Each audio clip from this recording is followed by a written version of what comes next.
Spoštovane gledalke, cenjeni gledalci, prav lepo pozdravljeni v naši domači oddaji Pot poti.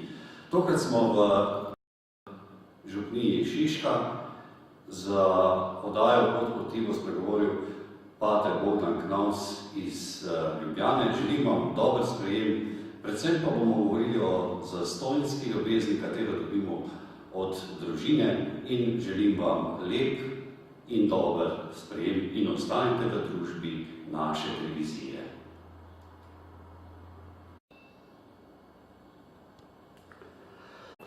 Spoštovani prijatelji, danes je z nami duhovnik Bogdan Knavs iz Ljubljane. Dobrodošli in Bog daj. Lep pozdrav tudi vam, dragi gledalci, spoštovane gledalke Pot poti. Sem nekako čast, mi je tukaj smem biti na vaši televiziji. Torej, moje celo ime je tudi pater Bogdan Knavs, kot vidite, ker sem frančiškan, redovna obleka. Točno tako, in sedaj bi vas prosil, če za naše gledalce oddaje Pot poti se nam kratko predstaviti, oziroma kako vas je ta življenjska pot pripeljala v ta lepi duhovniški poklic? Ja, jaz izvirno izhajam iz Mošnje, iz župnije Mošnje, ki je pravzaprav nekako tudi isto župnija kot Brezje na Gorenjskem, se pravi ta Božja Marijina pot. Lahko bi rekel, da imam že to srečo ali pa milost, da sem že od začetka tako blizu pod Marijinim Božjim varstvom. Ko sem včasih še nazaj razmišljal, sem rekel, a je moja pot kaj posebna pravzaprav? Ali je čisto običajno, vse so bili vendar že od malega, sem bil navajen, da so bili duhovniki vedno pri nas, moji starši so zelo sodelovali, vedno v župniji pomagali, tudi moje starejša brata in tako naprej. Sem rekel, vse nič posebnega ni, ampak potem sem še začel pravzaprav malo razmišljati, ko mi je mati tudi razložila, kako milostno je sploh to, da sem še na svetu. In sicer moja mama ima krijerka negativni faktor in nekako začetno sploh ni šlo skupaj. In po vseh teh nekako predvidevanjih sploh jaz ne bi smel biti. In ko je bila moja mama, seveda, ko sem bil že v njenem trebuščku, je nekaj tednov pred rokom ginekolog moji mami rekel, ta otrok bo umrl, če bo pa slučajen preživel, bo pa neumen. In tako je poslal mojo mamo v Maribor. Zakaj v Maribor? Maribor je bil takrat izgledal bolj napreden kot Ljubljana. Zato sem jaz vedno počaščen, kadar je Maribor omenjen, to je vendar moj rojstni kraj in jasno tudi zato navijam za Maribor, v nogometu. In vedno nekako spremljam. No, bi rekel, tudi moje ime pater Bogdan, pravi tudi duhovnik, pater Bogdan je umrl 2 leti pred menoj. In tudi jaz imam ime po njem. In tudi to, da sem sedaj v župniji Ljubljana Šiška, bi rekel, ni slučajno. Ko sem jaz prišel za duhovnega pomočnika, nekako 10 let nazaj, je tukaj deloval tudi pater Jakob Jol, gospod tam pri 70-ih takrat, ki je bil edini duhovnik, ki je deloval z gluhimi in naglušnimi v Sloveniji. In jaz sem malo ravno začel ogledovati, pravzaprav, kaj on počne, kakšno to delo je. In takrat je pater Jakob že malo zadela možganska kap, ni mogel več tega dela opraviti, kasneje tudi umrl. In ko bi rekel, nekako je bila moja prijetna dolžnost, kot manjšega brata, kot frančiškega manjšega brata, da sem lahko to delo nadaljeval. Čeprav si lahko predstavljate, da na začetku se v teh stvarih nisem imel pravzaprav niti pojma, niti sanja nisem imel. Moram zdaj, da mi šlo kar nekako na jok, prav grozno mi je bilo, Ampak mislim, da je še posebno poslanstvo, bi rekel, nas kristijanov, ali pa še duhovnikov in še posebej frančiškanov, ravno to, da se znamo posvetiti ljudem, ki so, rekli, bolj na obrobju. In gluhi in naglušni to se gotovo tudi so. Ja, hvala lepa. Prav je, da vas tudi poprosimo za gledalce oddaje Pot poti, kateri nas spremljajo po celotni Sloveniji, pa tudi preko svetovnega spleta, tudi naši zdomci, da bi okratko predstavili, v kateri župniji sem danes gostitelj. Tako, torej danes se nahajamo v župniji svetega Frančiška Asiškega v Šiški. To je pravzaprav zelo mlada župnija. Lansko leto smo praznovali šele 80. obletnico ustanovitve, pa zdaj bi rekel posvetitve, ko sta cerkev nekako skupaj posvetila takrat ljubljanski škof Jevič in pa mariborski Karlin. Tudi v tem smislu je seveda nekaj posebnega. O svetem Frančišku Asiškem pa verjetno ne gre izgubljati besed, kako pravzaprav velik in širok mož je to bil. Imel je velik občutek za sočloveka, za naravo, za stvarstvo in mislim, da nam je preostane popolnoma nič drugega, kot da poskušamo vzeti vsaj del te mnoge literature, ki nam je na voljo in dejansko črpati iz te velike njegove duhovne globine. In verjamem, da bo pravzaprav vsak dobil vsaj nekaj zase.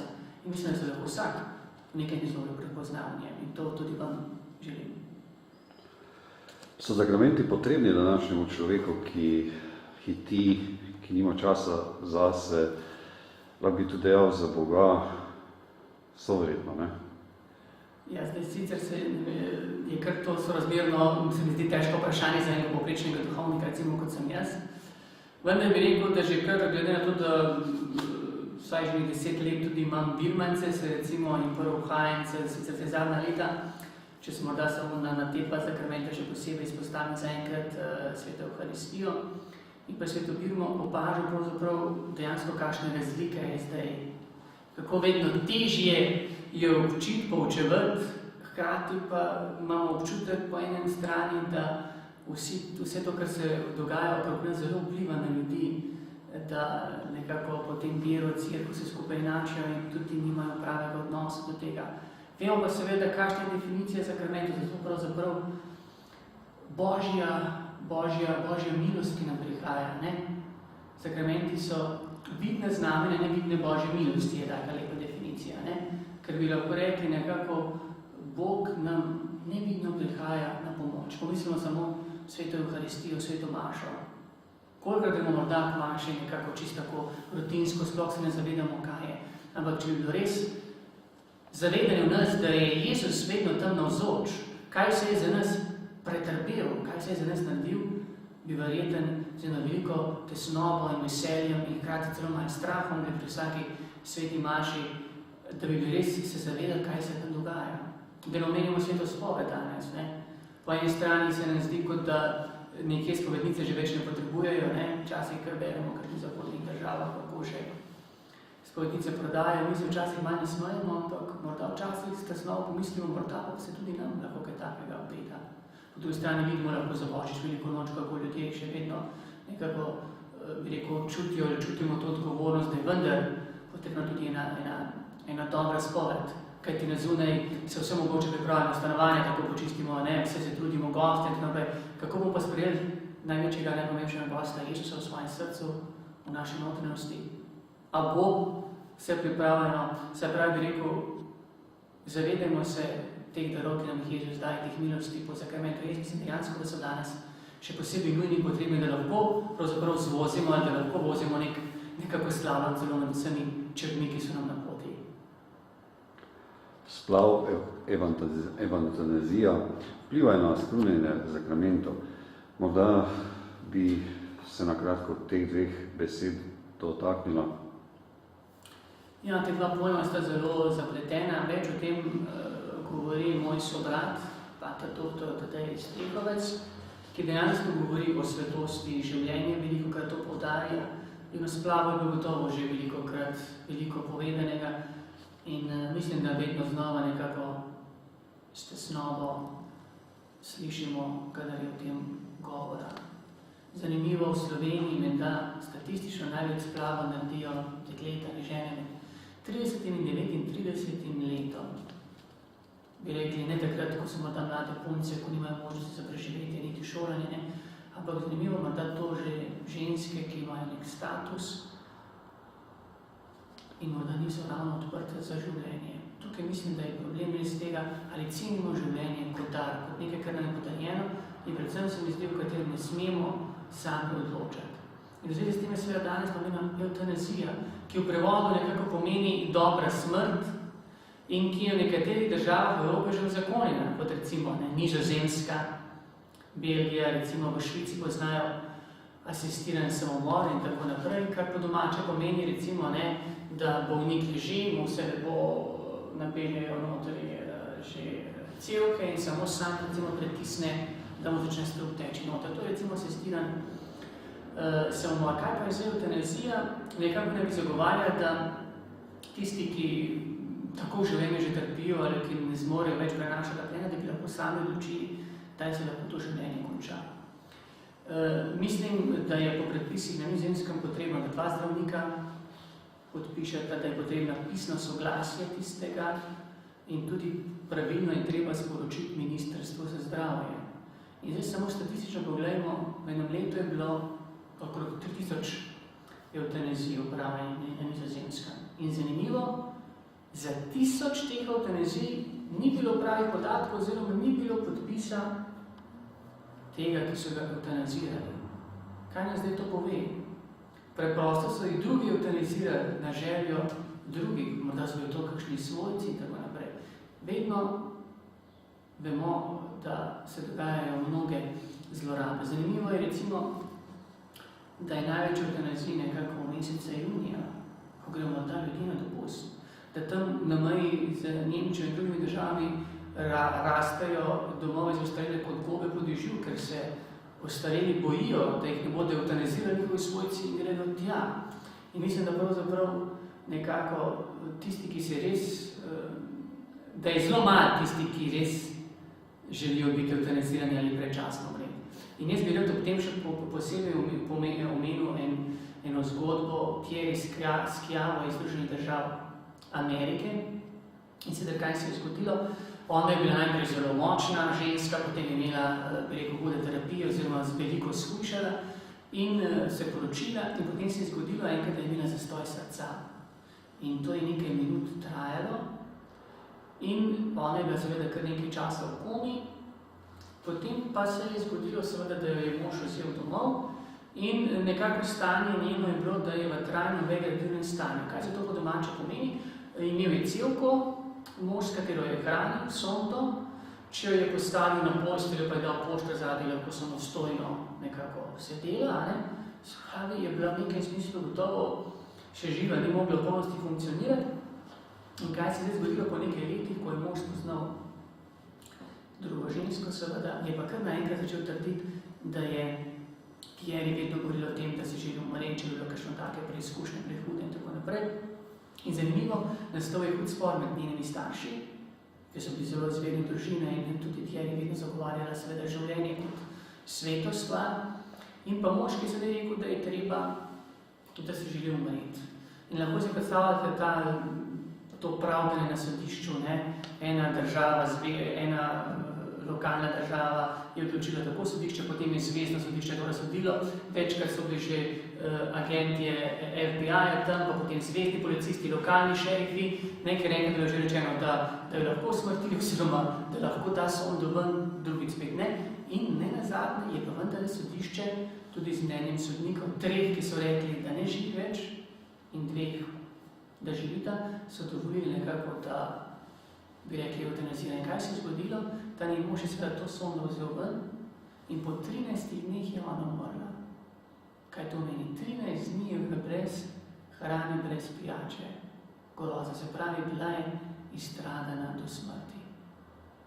Tako da, vedno znamo mislim, da se moramo zavedati, da je življenje res Božji dar, nekaj svetega, v katerem seveda ne moremo in ne smemo razpravljati, ker če ne lahko pride res do hudih stvari, do hudih zlorab.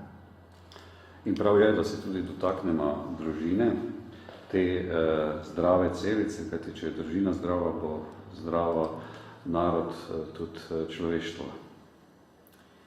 Ja, o družini vedno radi govorimo kot osnovni celici družbe in to mislim, da se vsi zavedamo. Vendar imam včasih občutek, da ne vem, če država tudi tako, bi rekel, misli nekoliko pravzaprav je storjeno za družine, vrsta tempo, obremenitev matere in tako naprej. Ne?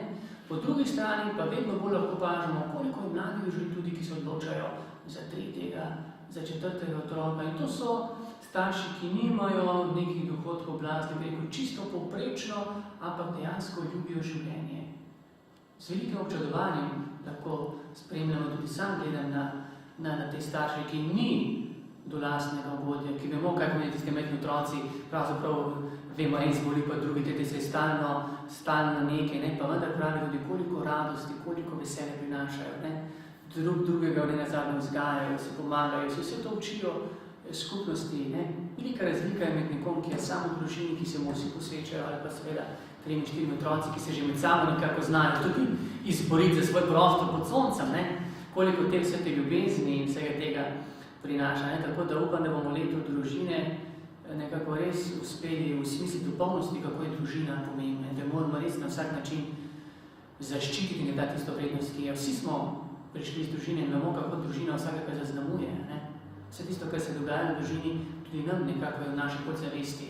To pravzaprav vemo, kar se mi očetom in mamo dogaja, kar smo se mi naučili molitve pred jedjo vseh teh dogodkov, praznikov, to je tisto, kar gotovo za zmenje ostane. Lahko v določenem trenutku morda celo skrenemo malo stran, ampak mislim, da je globoko podzavesti vsakega otroka tisto, kar se dogaja doma. Zato starši, ne, tudi če včasih izgleda, da vas ne poslušajo, da jih ne zanima stvar, bodite pogumni in dejte jim tisto, kaj ti vi, dragi starši, ste tisto, pravzaprav, kar največ lahko svojim otrokom daste. To ste zelo lepo povedali.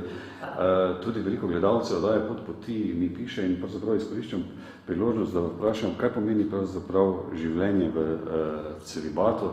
Morda vi, ki to živite, boste najlažje našim gledalcem dali ta odgovor. Torej, to je tema verjetno, ki na vsaki televiziji vedno kar naprej se nekako ponavlja. Kaj bi rekel? Zdaj, življenje v celibatu gotovo je zahtevna stvar, ni tako enostavno, ne? Vendar je razlika, mi kot frančiškani, redovniki, živimo, bi rekel, v skupnosti, ne? Da se več skupaj, imamo skupno gospodinstvo, je tudi kar nekaj časa namenjeno, bi rekel, našemu druženju, ne? In to je že ena oblika družine. In gotovo je, če je tukaj znotraj družine, bi rekel, en odnos pravi na toplina, gotovo tudi lažje človek, bi rekel, živi v celibatu, ne? Če kaj težko si pa predstavljam, seveda nekega duhovnika tam, ki je sam na župniji, ki mora vse za sam skrbeti, ki mora tudi gospodinstva nime urejenega, si pa gotovo, bi rekel, vsak normalni človek si želi, ne, neke topline, neke ljubezni in je gotovo potrebno veliko odpovedi, veliko žrtve, da človek vsega tega zmore. Ne. Nekateri zdaj, če prišli verjetno delati anketo, mnogi niti ne verjamejo, da mnogi duhovniki živimo celibatu, ne, in se verjetno posmehovali iz tega, ne. Ampak seveda tudi tako enostavno, mi smo to vseeno pred Bogom obljubili, ne, in Bog nam nazadnje tudi pomaga nekako, da v glavnem to tudi poskušamo živeti, ne. To je gotovo precej zahtevna odločitev, še posebej danes, ko je, bi rekel, prav posebej spet ponovno ena seksualna revolucija, bi rekel, ne, toliko se o tem govori. Vse je erotizirano, bi rekel, toliko enih slik, stalno, bi rekel, človeka temu spodbuja in vemo, da je pravzaprav vsakem človeku vsaj nekaj tega, ne. Zato mislim, da je zelo potrebno in pomembno, da ima vsak duhovnik, bi rekel, tudi ljudi okrog sebe, ki ga zelo razumejo, nekako, ki ga spoštujejo, cenijo, ki mu pomagajo, ne. Mislim, da je to potem tudi njegova oblika njegove družine. Če se tam znotraj dobre počuti, bo tudi on lažje, seveda, jasno z Božjo pomočjo ta celibat. Spoštovane gledalke, cenjeni gledalci, še vedno smo vdaji Pot poti in prav je, da rečem tudi to besedo, ki sem jo že velikokrat zgodil, da pravzaprav po Jezusovih rokah prihaja med nas duhovnik in da se je dobro tega vsaj enkrat na dan zavesti in pravzaprav tudi tak odnos imeti do vseh duhovnikov in tudi redovnikov. Kako pravzaprav pristopiti in pomagati naglušnim osebam oziroma gluhim osebam? Verjetno nam je lahko sveti Frančišek vzor in tudi velika pomoč pri delu z naglušnimi. Ja, nekako smo že v uvodu omenila, pravzaprav pri osebni predstavitvi, ker sem že omenjal patriarha Viola, ki je bil dolga leta pravzaprav edini duhovnik, ki je na tem področju delal. In potem po Jovanu Mrza tudi jaz prevzel to delo in sem tudi zdaj odgovoren za pastoralu vseh gluhih in naglušnih v Sloveniji. Kot sem že omenil, je to delo na začetku še posebej stresno, hudo, težko, ker nisem vedel, kaj in kako s tem, ampak mislim, da je tukaj en preprost, če se lahko reče, tudi recept, ki je vedno ta, da je govorica srca tista, ki jo vsak človek razume. In gluhi so še posebej dojemljivi zato, če vidijo nekako, da jih ima nekdo rad, da ni vseeno jim za njih, ne? In zato smo seveda začeli z določenimi aktivnosti v Verskem centru gluhih in naglušnih, ki ga imamo. Poleg vseh stvari imamo zdaj že, mislim, da 5. leto revijo z naslovom Odpri se, to je seveda iz Svetega pisma Efeta, ne, ko je takrat rekel Jezus, ne, mu tomu fantu, ne, da bo spregovoril. In kot vidite, že 29. nekako številka, ker hvala Bogu nam kar uspeva. Recimo ta slika zadnja, ki je, ne, tudi na začetku, je bila iz poletnega tabora. Sedaj že kar nekaj let, vsako poletje za en teden peljemo otroke iz pretežno, bi rekel, socialno ogroženih družin na tak tabor. Potem vedno se imamo tudi kar nekaj let duhovni vikend, ne, zadnji vikend v maju gremo. Potem tukaj imamo kar nekaj svetih maš, vsaka nedeljska maša pol 10, vedno pride na prevajalko in se oglasi nekaj gluhih vsako nedeljo, ne, 2, 3, 4, 5, 10. Seveda, ko je pa posebej maša za gluhe, za Božič, za veliko noč, o obletnici smrti patra Jakoba Viola, tako zdaj pa zbere zelo veliko število, 100, 150, 200, ne.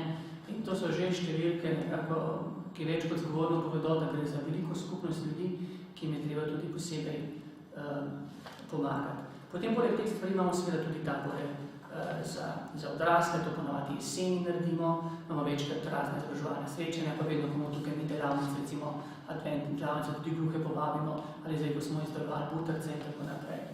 Za njih smo prebrali tudi Spoznavajmo vero. To je knjigica, bi rekel, nekako za veruk, ki jo je že začel pripravljati pater Jakob Viol. To je v glavnem njegovo delo, jaz sem potem seveda po njegovi smrti vse to nekako zbral, uredil in to je mnogi, ravno sem poslal recimo zadnjič v Vojvodino, ne, v del Srbije, mi je učitelj za veruk prosil, ne, pravi, da nimajo pravi literature in zelo pohvalil. Zdaj seveda jaz težko o tem govorim, vendar, ker je tudi veliko slikic in zelo na preprost način razloženo, kaj se dogaja. Potem pa smo tudi izdali še Poslušati srca.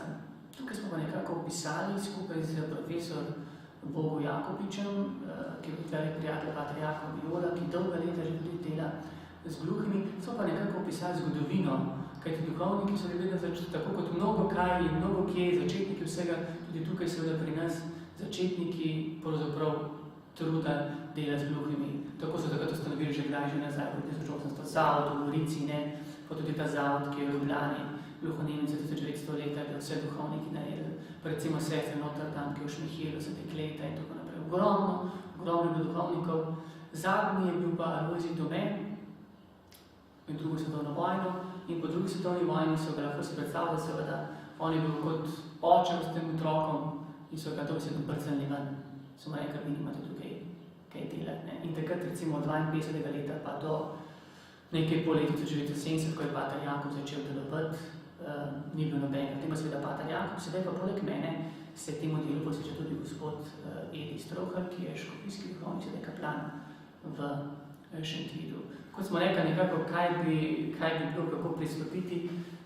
Vedno je potrebno seveda, da govorimo potem malo počasneje z njimi, ne? Morda ne, da bi se pačili, ampak poskušamo vse malo bolj usta odpirati, kajti mnogi tudi znajo brati, ne, iz ustnic.